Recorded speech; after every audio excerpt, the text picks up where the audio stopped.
नमस्कार। जन्म कुंडली अध्ययन। आज मैं ये जो जन्म कुंडली आपके सम्मुख लाया हूं,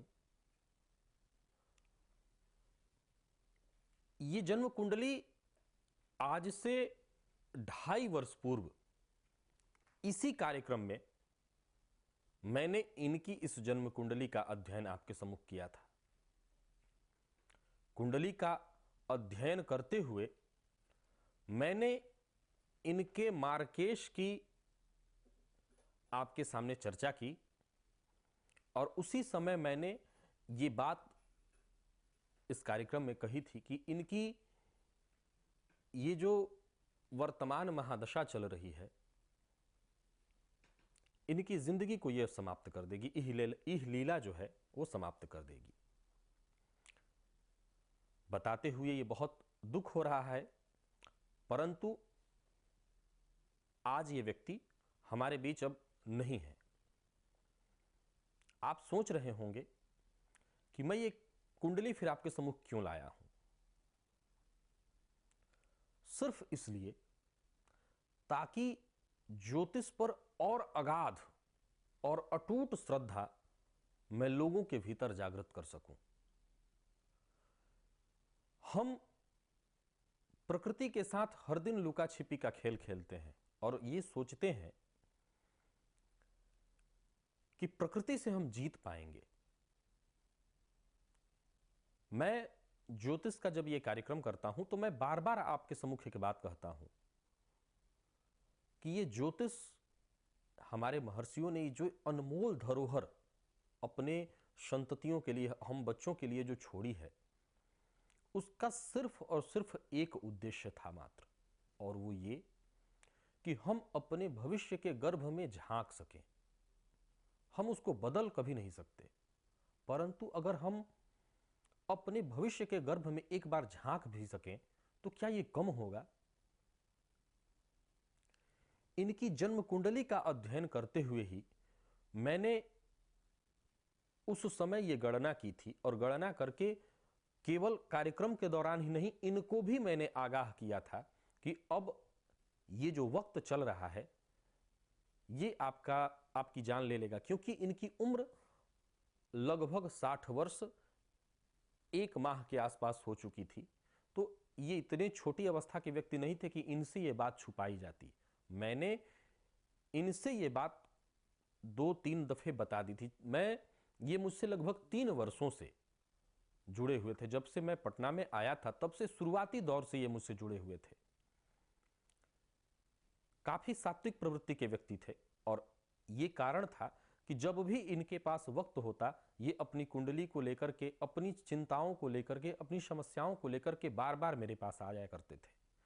तो उससे क्या होता था कि जब जब एक बार कोई व्यक्ति जब किसी ज्योतिषी से मिलता है तो ज्योतिषी उस समय मूल जो प्रथम विषय होता है, प्रथम दृष्टया उन विषयों को गौर करता है। लेकिन वही व्यक्ति जब बार बार अपनी कुंडली उस व्यक्ति से कुछ दिनों पर, हर कुछ महीनों पर, इसीलिए कहा जाता है कि अपनी जन्म कुंडली का अध्ययन एक बार नहीं प्रायः कराएं, तो ज्योतिषी उसमें कुछ नया ढूंढने का प्रयास करता है।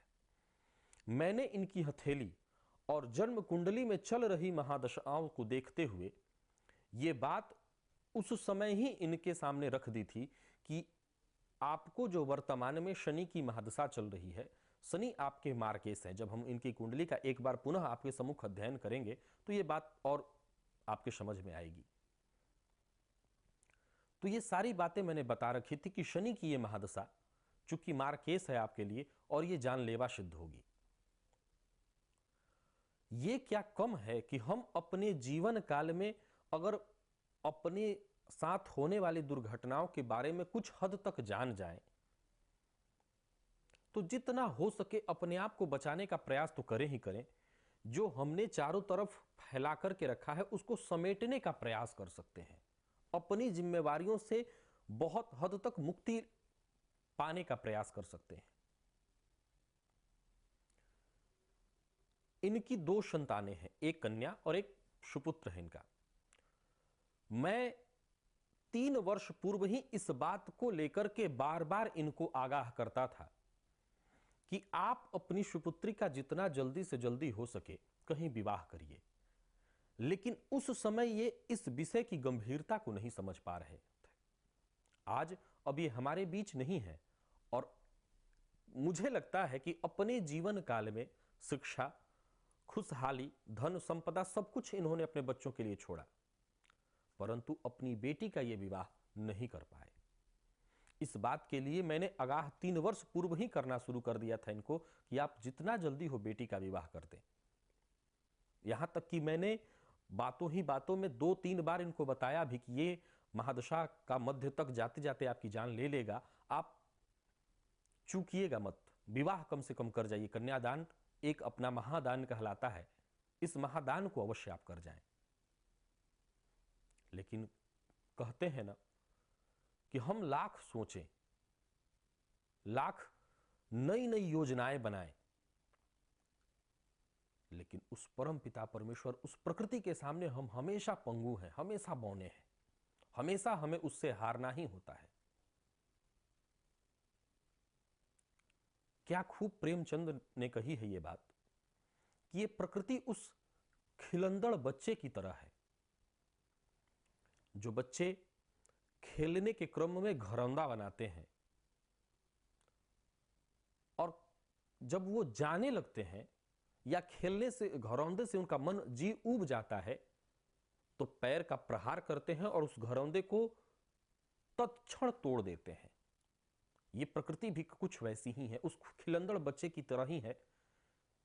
खेलने के लिए मानव शरीर बनाती है और जब उसका मन भर जाता है या खेल पूरा हो जाता है तो तत्क्षण बिना विचार किए तोड़ देती है। 60 वर्ष की अवस्था ये पूर्णायु नहीं कहलाएगी, ये मध्यमायु है। मुझसे कई सारे मेरे इस कार्यक्रम से ज्योतिष के जानकार लोग भी जुड़े हुए हैं, जो ज्योतिष पर काफी अध्ययन कर रहे हैं, काफी रिसर्च कर रहे हैं। वो मेरे इस कार्यक्रम को देखते हैं। आज मैं इस कार्यक्रम में प्रायः मैं किसी व्यक्ति की आयु का मूल एक पॉइंट रख करके और उनकी कुंडली का विश्लेषण करता हूं। आज मैं इनकी जन्म तारीख और जन्म समय आपके सम्मुख रखूंगा और इनकी परिस्थितियों पर, चूंकि इनको अब कोई उपाय नहीं बताना, अब ये है ही नहीं हमारे बीच में, सिर्फ ये जानना है, ये समझना है कि ज्योतिष एक कैसा विज्ञान है, अद्वितीय। हो सकता है इस कार्यक्रम को देख करके आप न इस बात को महसूस कर पा रहे हों, लेकिन मैं अभी भी इस बात को लेकर के अपने भीतर सिहरन महसूस कर रहा हूं। मैंने खुद इनके कलीग जो इनके ऑफिस में काम करते थे, वो लोग भी इनके साथ कभी कभार मेरे पास आया करते थे। अंतिम समय में अभी हाल फिलहाल जब इनके एक कलीग मेरे पास आए तो उनका कहना था कि बड़े बाबू हॉस्पिटलाइज्ड हैं, भर्ती हैं। बातों ही बातों में कहा कि नहीं, फिर भी बहुत हद तक रिकवर कर रहे हैं, काफी दिनों से भर्ती हैं। मैंने फिर दोबारा उनके मुंह पर यह बात दोहराई कि नहीं, रिकवर वो कर ही नहीं सकते हैं, ये उनका अंतिम क्षण है। और आज मुझे ये जब सूचना दी गई तो आप कल्पना कीजिए कि जिसकी मृत्यु की आपने पहले ही घोषणा कर रखी हो और उसके साथ ऐसा हो। यह कार्यक्रम जब ऑन रिकॉर्ड मैंने आपके सम्मुख किया था, तब भी मैंने इस बात की कुछ हद तक चर्चा की थी कि इनको मारकेस चल रहा है, और इनके साथ के लोगों को भी मैंने बताई थी, और इनको तो मैंने बता ही रखी थी। खैर, हम लोग जन्म कुंडली का एक बार पुनः अध्ययन करते हैं और उन ज्योतिष प्रेमी व्यक्तियों के लिए, विशेष करके ज्योतिष के जो प्रेमी व्यक्ति हैं, जो ज्योतिष में रुचि रखते हैं, उनके लिए, उनको ये जानकारी मिले, उनको ये समझ हो कि क्यों, किन ग्रहों के कारण ऐसी स्थिति बनी और क्या इस वक्त भी इनको बचाया जा सकता था। मैं फिर से एक बात कहूंगा, अवश्यम भावी भावानाम प्रतिकारो भवेद यदि प्रतिकुर्युर्न किम नूनम नल राम युधिष्ठिर। अवश्यम भावी का अगर प्रतिकार होता तो क्या नल, राम और युधिष्ठिर जैसे महान प्रतापी राजा इसका प्रतिकार नहीं करते? तो ये बात तय है कि जो विधि ने अपने विधान में लिख दिया है, हम उससे भागने का प्रयास कर सकते हैं, उससे बचने के लिए हाथ पांव तो मार सकते हैं, लेकिन अंतिम निर्णय उसी का होगा जो उसने पहले ही तय कर दिया है। शास्त्र कहता है कि आयु कर्म च वित्तम च विद्या निधन मेव च पंचैतान्यपि सृजन्ति गर्भस्थस्यैव देहिनः। आयु, कर्म, वित्त यानी धन, विद्या और निधन मृत्यु, ये जब मानव गर्भावस्था में मां के गर्भ में आता है शिशु, तभी ब्रह्मा के द्वारा निर्धारित कर दिए जाते हैं। यानी कि अगर मैं उस पर कुछ कह रहा हूं या उसके विषय में कुछ बोल रहा हूं तो कहीं ना कहीं एक आधार ज्योतिष का और एक कल्पना, वो पहले से ही सब कुछ तय है। इस प्रकृति में, इस वातावरण में सब कुछ विद्यमान है, बस जरूरी है कि उसको समझने की जो प्रज्ञा चक्षु है, हम अपने भीतर उसको जागृत कर लें, उस प्रज्ञा चक्षु को हम जागृत कर लें। अगर उस प्रज्ञा चक्षु को हम जागृत कर लेंगे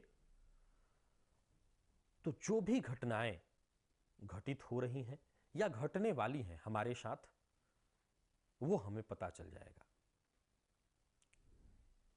किसी भी व्यक्ति के साथ जब कि उसकी अकाल मृत्यु होने वाली हो तो उसे 6 माह पूर्व से ही इन सारी चीजों के बारे में जानकारियां मिलनी प्रारंभ हो जाती हैं। शास्त्र में कई ऐसी चीजें बताई गई हैं। दीप निर्वाण गंधम वा सुहृदा वाक्य मरुंधतिम न जिघ्रंति न शृण्वंति न पश्यंति गतायुष।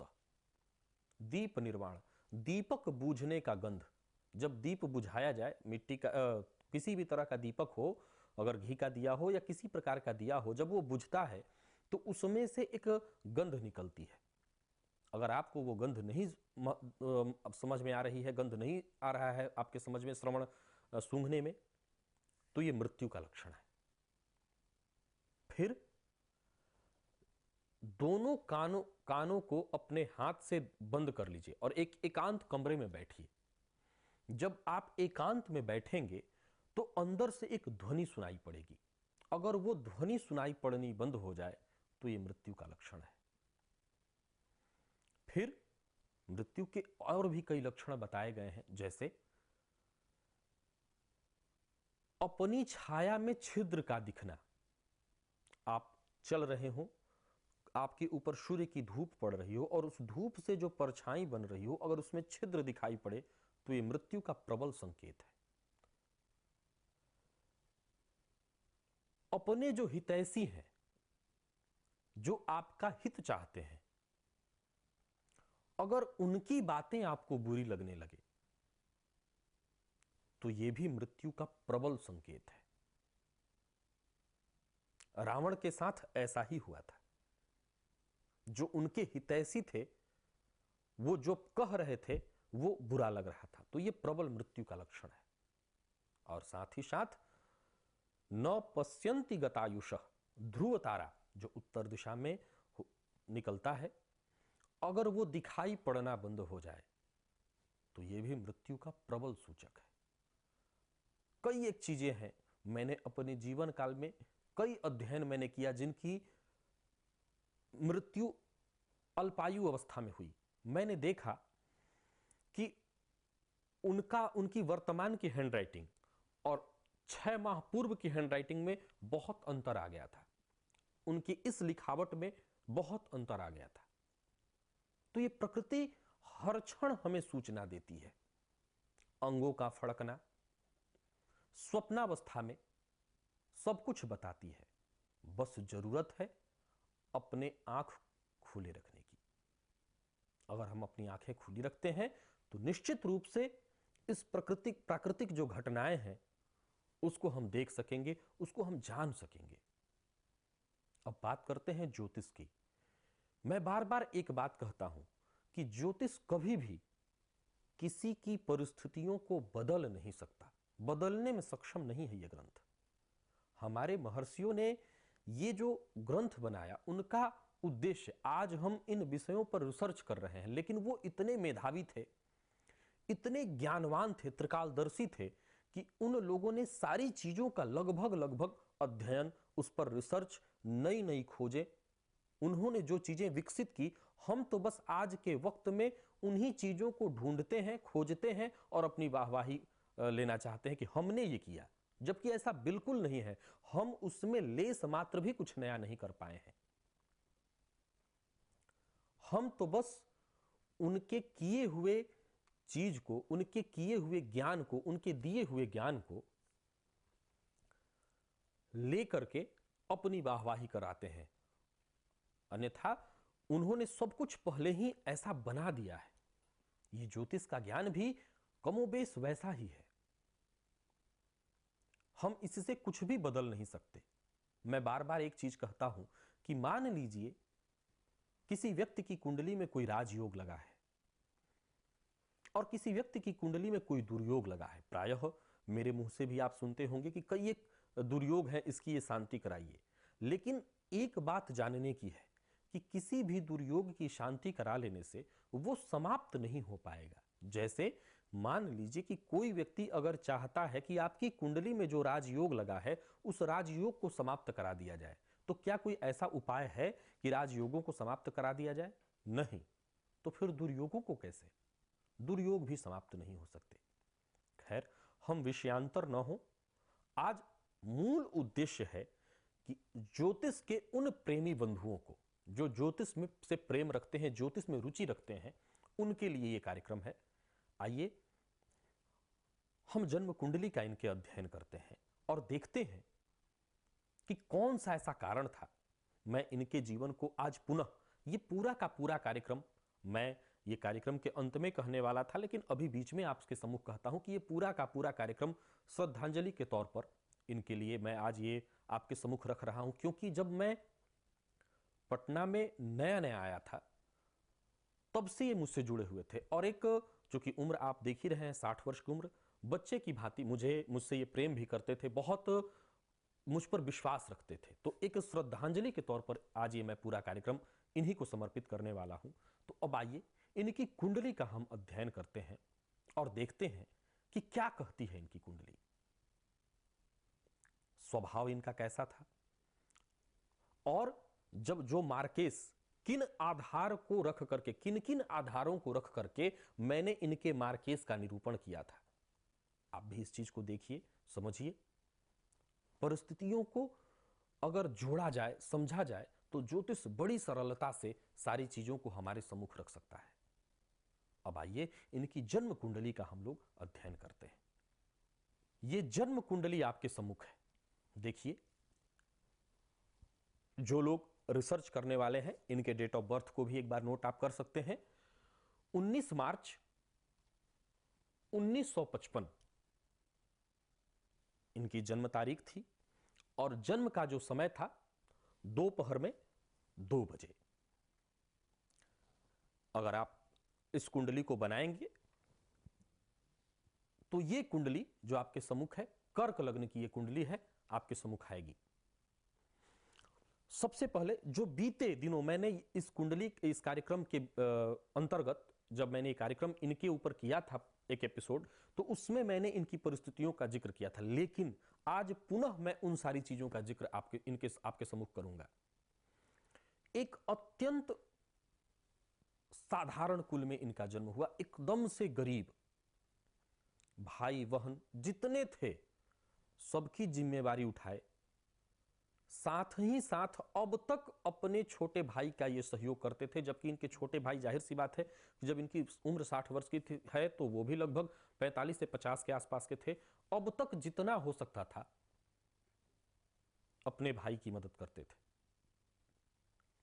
इस बात को लेकर के कई बार इनकी अपनी श्रीमती जी से समस्या भी हो जाती थी, टेंशन भी होता था, लेकिन ये इनका स्वभाव था। कारण आइए इस कुंडली में पुनः देख लेते हैं। तो कर्क लग्न की ये कुंडली है, 4 नंबर से प्रारंभ हो रही है। तो कर्क लग्न, अब लग्न का मालिक कहां बैठा है तो उस पर नजर डालिए। लग्नेश बैठे हैं, जहां पर इस कुंडली में आप 10 नंबर देख रहे हैं, लग्न का मालिक सप्तम स्थान में। कर्क लग्न के लोग भावुक प्रवृत्ति, भावना प्रधान, कल्पनाओं में बहने वाले, दूसरे की समस्या से बहुत जल्दी द्रवीभूत होने वाले होते हैं। तो कर्क लग्न और लग्नेश कहां आ गए तो सप्तम स्थान में। वहीं पर शुक्र भी साथ में बैठे हैं, चंद्रमा और शुक्र की युति है। अब सबसे पहली बात कि एक गरीब परिवार से, एक बहुत ही गरीब परिवार से ये निकलते हैं और अपने पूरे परिवार को, भाई बहन सबका विवाह शादी सब कुछ कराना, अपनी खुद की शादी भी करना और साथ ही साथ एक बड़े पोस्ट पर पहुंचना। ये सब कैसे हुआ, कौन से योग हैं इनकी कुंडली में, तो उनका जिक्र भी आज अवश्य होना चाहिए। तो सबसे पहले इनकी कुंडली के योगों की हम लोग गणना कर लें। तो देखिए, जहां पर इस कुंडली में आप 7 नंबर देख रहे हैं, कुंडली का वो चतुर्थ स्थान है, केंद्र स्थान। इस कुंडली में 4 केंद्र, 4, 7, 10 और 1, ये केंद्र स्थान है। तो 7 नंबर यानी कि कुंडली का चतुर्थ स्थान, वहां पर वक्री शनि, शश नामक महापुरुष योग। साथ ही जहां पर आप कुंडली में ये 1 नंबर देख रहे हैं, ये कुंडली का 10वां स्थान, यहां पर मंगल, ये भी स्वराशिष्ट डिग्री 21 डिग्री पर है। तो 21 डिग्री पर स्वराशिष्ट रुचक नामक राजयोग, ये दो महापुरुष योग हो गए। कुंडली में शनि यहां पर इनके वक्री हैं और वक्री शनि और प्रबल हो जाते हैं और बलशाली हो जाते हैं। हालांकि उनकी डिग्री जो है 27 है और 27 डिग्री पर जब कोई ग्रह हो तो वो प्रभावहीन हो जाता है, परंतु 27 डिग्री में भी शनि वक्री है, इसलिए ये प्रभावित है।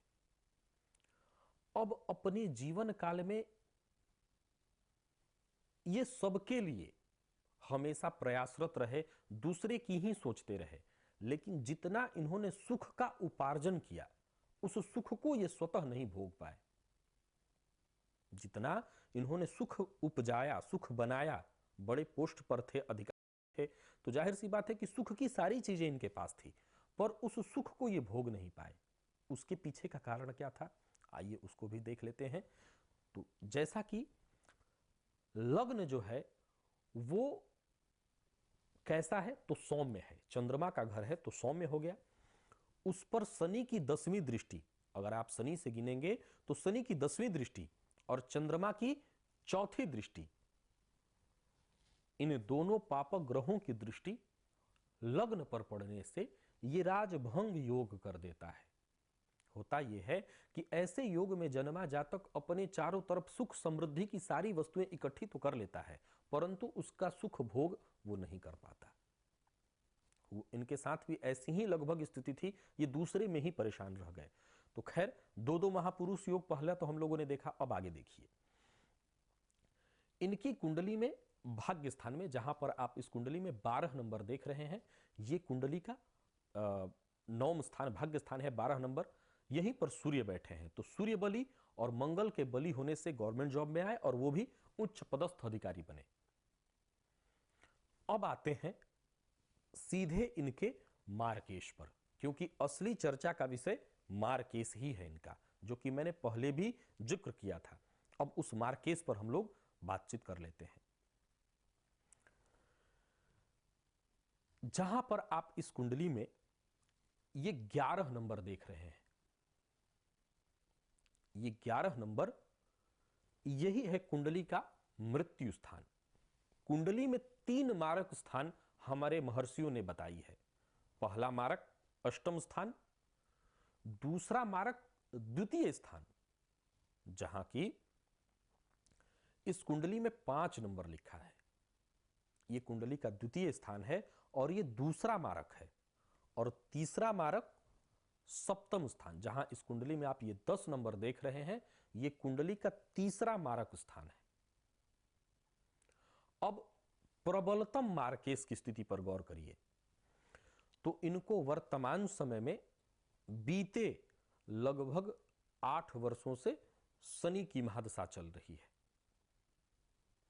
शनि की महादशा में शुक्र का अंतर और सूर्य का प्रत्यंतर, शनि की महादशा में शुक्र का अंतर जो कि 15 के दिसंबर में आया और सूर्य का प्रत्यंतर।